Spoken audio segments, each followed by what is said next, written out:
I have bistecca here. I just wash it. I will dry it with paper towel, then I will season it with my seasoning.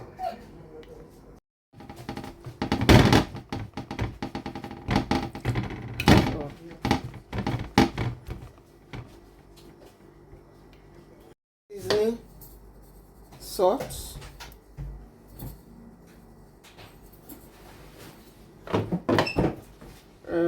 paprika,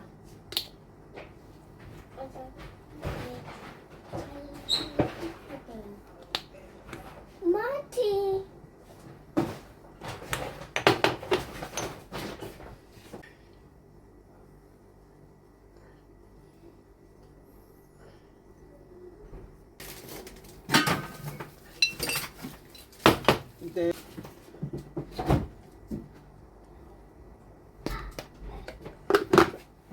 so we let it go. You change it when it's ready.